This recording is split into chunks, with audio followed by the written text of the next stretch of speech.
Well, the telethon came about very casually one night. Jerry Lewis hosted the show for a week.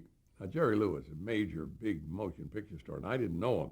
But the first night he said, "You want to have dinner?" And I said, "Sure." So we had dinner. So every night we had dinner. By the end of the week, we were really good friends. We had really had a great time together. He loved doing the show, loved my participation in the show.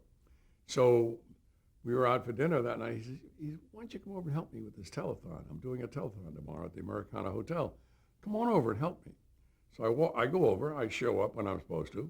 The minute I sit down, Lewis says, "I got to go to the bathroom." Now, nobody would ever in a show say, "I got to go to the bathroom." You just wouldn't say that, but that's Lewis. He got up and left. So I'm being a performer. I pick up a paper. I see something. Well, here they are, the great Walensky brothers. You know, whoever's next on the sheet, I introduce them. They finish, and he's still not back, so I do something else. And I look over, and here he is, like this. Go ahead. Do it for, take it. So when my stint was over, like a couple of hours, he said, "Would you do the Shakespeare with me?" I said, "Sure." He said, "Would you do more?" I said, "Sure." So that was like the first 3 years. Then one night we were out somewhere, and he said, "I wish you'd do the whole thing with me." I said, "You never asked." So that's how that all started. It's a love of life. In fact, that just recently, about a year or so ago, I went on the board of the Muscular Dystrophy Association. So I'm now a board member, and I go to board meetings where there's strategic planning, where we have our needs, requirements, how we're going to change things. I've been on NASDAQ a couple of times now, ringing a bell when we have a special MDA day. I do a lot of other things that have nothing to do with the telethon. I'm doing a big dinner Saturday night of this week, honoring someone that's been helpful to us. I will give them the award. So I do an awful lot of things.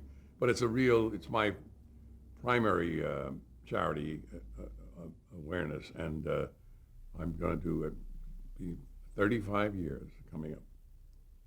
And we've raised, this is interesting, $1 billion, with a B, $800 million.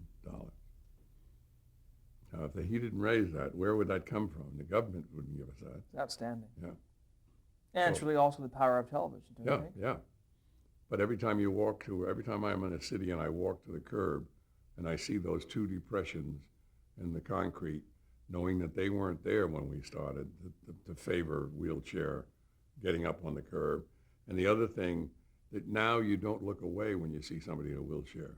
In the olden days, if you saw somebody coming at you in a wheelchair, you'd be looking at a bird, or you'd stop and look at a window of a store. You didn't want to see anybody. But now these gadgets, they're like little automobiles. They have one little knob and they can go. It's fascinating to watch them, and they usually have a smile on their face. So you don't feel uncomfortable seeing somebody in a wheelchair. All of that has happened because of this telethon. It's a nice thing to be involved in.